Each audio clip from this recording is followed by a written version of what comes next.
सोचिए, जिस राज्य को आर्य सालों से छुपा रहा था, वही अब अनु के सामने खुलने वाला है और एक नाम सब कुछ पलट देगा, राजनंदिनी। हेलो ड्रामा लवर्स, ऐसी ही ताज़ा और दमदार अपडेट्स के लिए चैनल को अभी सब्सक्राइब कर लीजिए। अब कहानी में बड़ा ट्विस्ट ये है कि अनु सच जानने के लिए आश्रम पहुंच चुकी है। उसके दिमाग में बस एक ही सवाल है, राजनंदिनी आखिर है कौन और आर्य से उसका क्या कनेक्शन है। इधर दूसरी तरफ मीरा को आर्य ऑफिस से निकाल देता है, लेकिन मीरा चुपचाप घर नहीं जाती। वो सीधा आर्यवर्धन के घर पहुंचकर मानसी को भड़काने लगती है।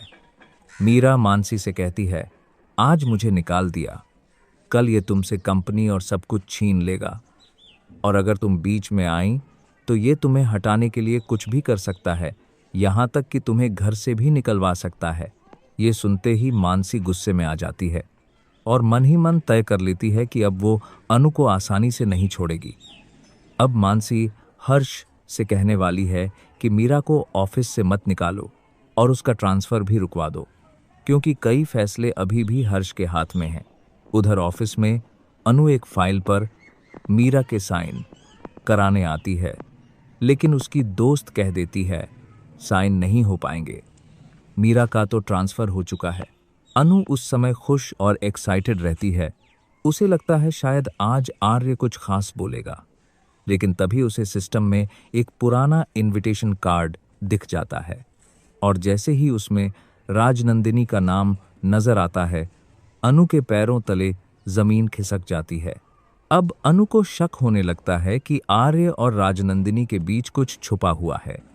ये बात जब आगे बढ़ती है और आर्य तक पहुंचती है, तो आर्य भी ये इशारा करता दिखता है कि मैं आज तक अनु को प्रपोज सिर्फ इसी वजह से नहीं कर पाया।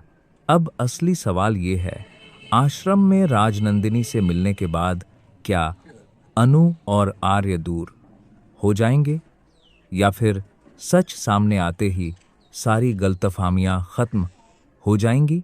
आपको क्या लगता है? कमेंट में ज़रूर बताइए और ऐसी ही अपडेट्स के लिए चैनल सब्सक्राइब कर लीजिए।